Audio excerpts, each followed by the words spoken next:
Welcome once again to Lehto's Law. Here's Steve Lehto. I had quite a few people send me a story that crossed the news a couple days ago about a lawsuit that's going to be filed in Michigan, or apparently has been filed in Michigan. And a lot of people ask me and said, Steve, what are your thoughts on this? Because many people know that I own a canoe, but my canoe has a motor on it. And people say that they understand that the state of Michigan, in all of this stuff that's going on right now, the executive order issued by the governor says you cannot go out in a motorboat. And that's what people were telling me. And I had quite a few people tell me that, and people have asked me about that.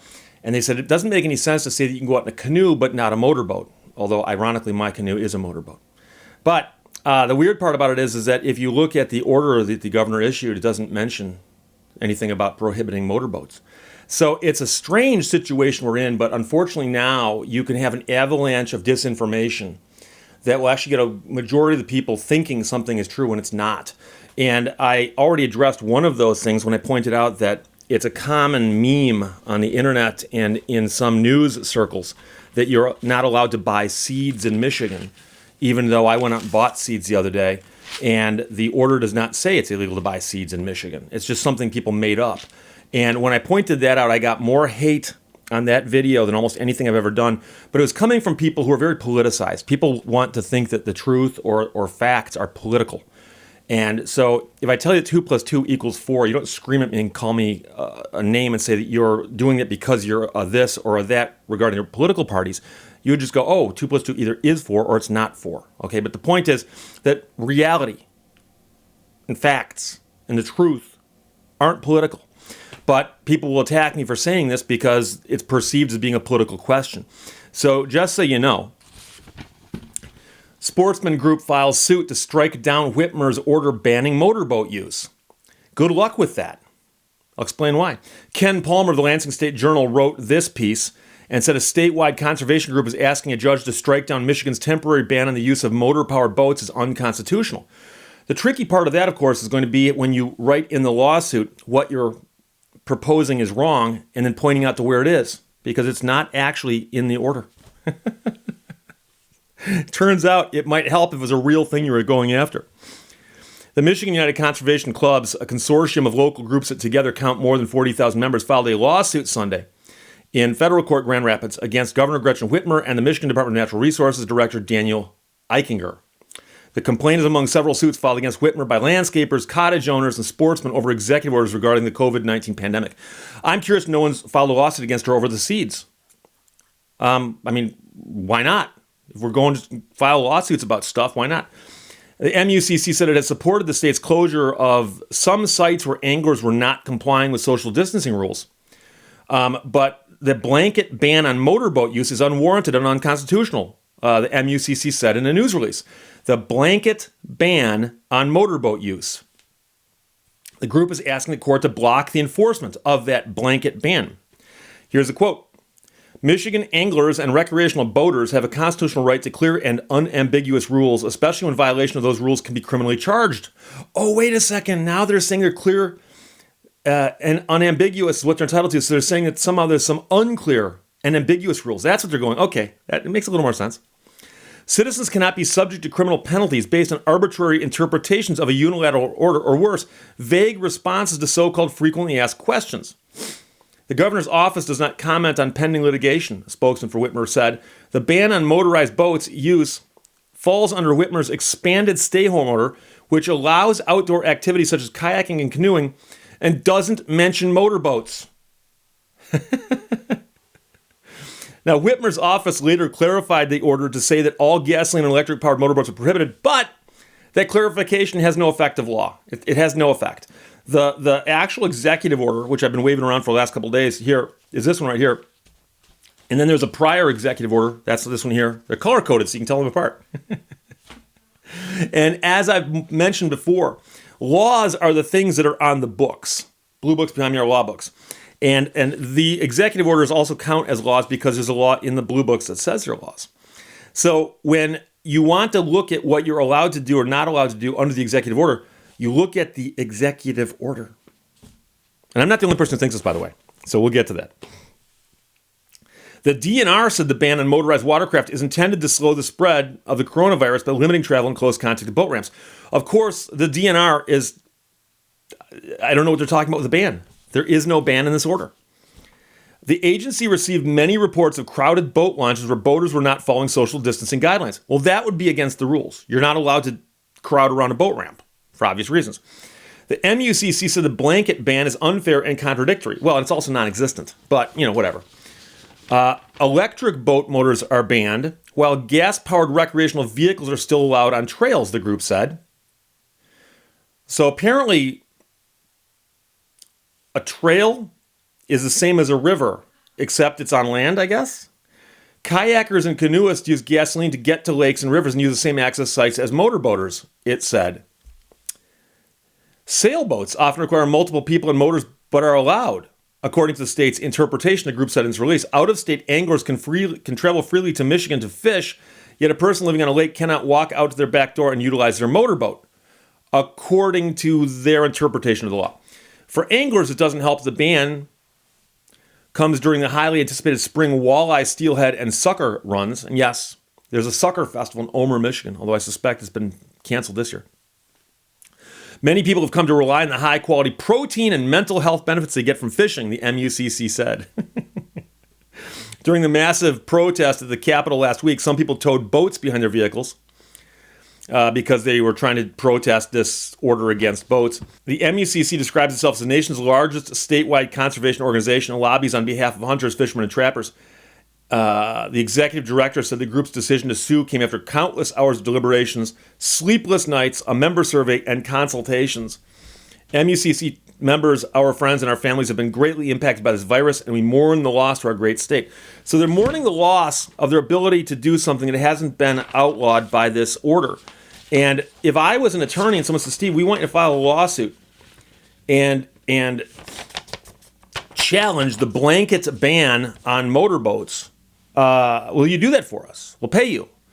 And I'd say, oh, okay, let me take a look at something. Where do you find this ban? They say, well, it's in the executive order. It's in the executive order. Here's a section everyone cites. 7A1. These are exceptions, things that you are allowed to do. Individuals may leave their home or place of residence and travel as necessary to engage in outdoor physical activity consistent with remaining at least 6 feet from people from outside the individual's household. Outdoor physical activity includes walking, hiking, running, cycling, kayaking, canoeing, or other similar physical activity, as well as any comparable activity for those with limited mobility. Period. That's it. So that is the subsection that they claim bans motorboats. Now, I had several people tell me, they said, well, Steve, the governor said in an interview somewhere something about motorboats. And if you look on their website, they may even have a frequently asked questions and says something about motorboats.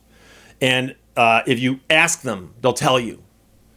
And as an attorney, I'll tell you that the things they say out of their mouths are not the law. This is the law. Now, remember, people have been screaming and yelling, and the most common complaint I get in every video I do where I mention the executive order, people go, she's got no right to issue an executive order. That's against the law. Well, there's a law that says specifically that she can, but it cuts both ways, meaning that, yes, she's allowed to issue an executive order, and the executive order is the only thing she's issued. So you can't say, oh, she also said verbally this. Oh, she also said this. Oh, one of the people in her administration spoke and said this. Those pronouncements aren't the law. This is the law. So any attorney would tell you, you go, oh, let's see now, 7A1. You're allowed to engage in outdoor physical activity consistently remaining at least 6 feet from people from outside the individual's household. Outdoor physical activity includes walking, hiking, running, cycling, kayaking, canoeing, or other similar physical activity, as well as any comparable activity for those with limited mobility. So technically, for instance, I could just say, I would like to canoe, and I'm going to use my motor because I've got limited mobility, if in fact I wanted to do that. Not going to because I don't need to, but that's the point. So you might say, Steve, no one agrees with you. Number one, I wouldn't care, but people do agree with me. So John sent me this article around the same time I got these other articles. Baraga County prosecutor is not opposed to motorboats during coronavirus crisis. Somebody asked the prosecutor in Baraga County is in the Upper Peninsula of Michigan, and it's next to Lake Superior, an area popular with people who've got boats with motors on them. I've had my canoe in Lake Superior with a motor on it. And the Associated Press article says, you probably would need warm clothes and a lot of gas to get out there. But a prosecutor in Michigan's Upper Peninsula said he has no problem with people fishing in a motorboat in his county under certain conditions because he read the actual order. Baraga County Prosecutor Joseph O'Leary said there's nothing in the order that specifically bans being in a motorboat during the coronavirus outbreak. So critics are suing, which they mention here, but the order says kayaking and canoeing are outdoor physical activities that are allowed. But O'Leary said on his county's website, in my opinion, fishing is an outdoor physical activity with or without a motor attached. He said two people from different households sitting at opposite ends of a boat are very unlikely to have a problem with my office. And remember, social distancing is the key. Okay?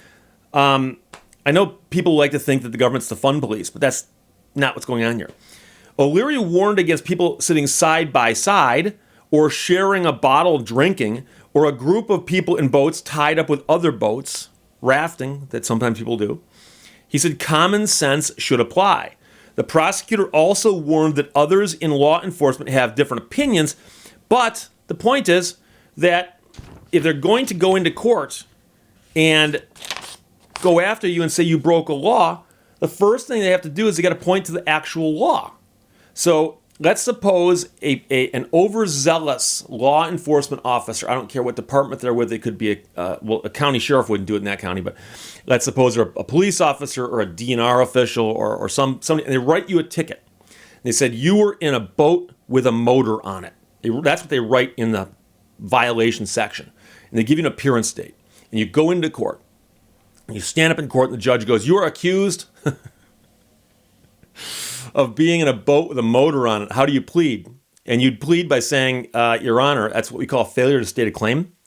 And in the criminal law, it might be a little different. But the point is, I'm being accused of something that's not against the law. And it wasn't against the law when I was charged. And the judge would then turn to the prosecutor and say, what law did they break? And the prosecutor would say, Your Honor, executive order.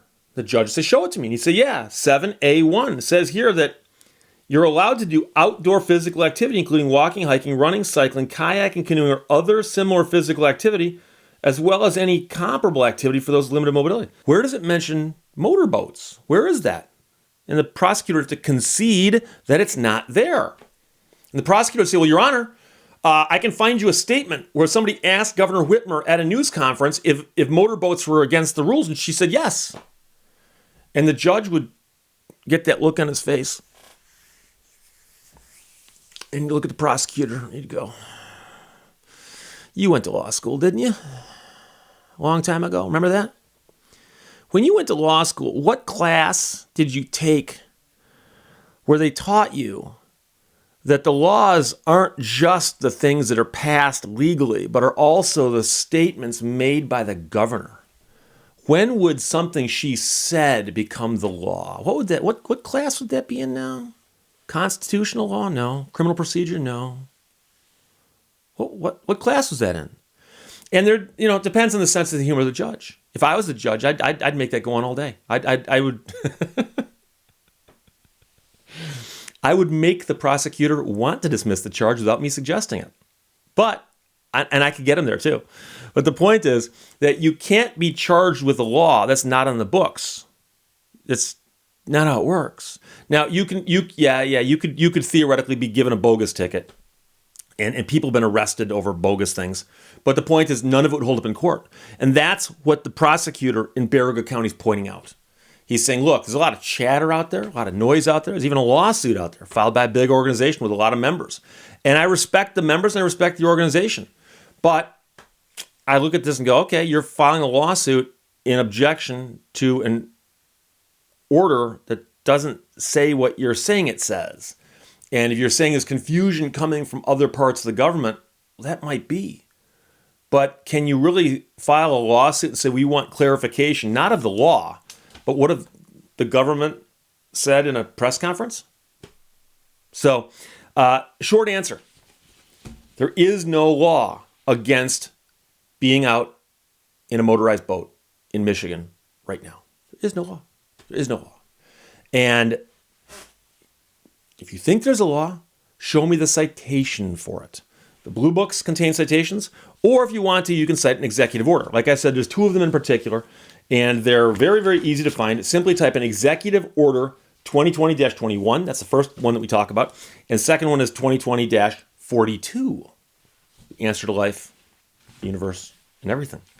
So there you go. A lawsuit's been filed to clarify a non-existent law. And again, it's just more brouhaha over nothing. But of course, these days, brouhaha has been politicized and almost weaponized. So there you go. Questions, comments from below. Let's talk to you later. Bye-bye. Thank you for watching Lehto's Law. Still, a man hears what he wants to hear and disregards the rest.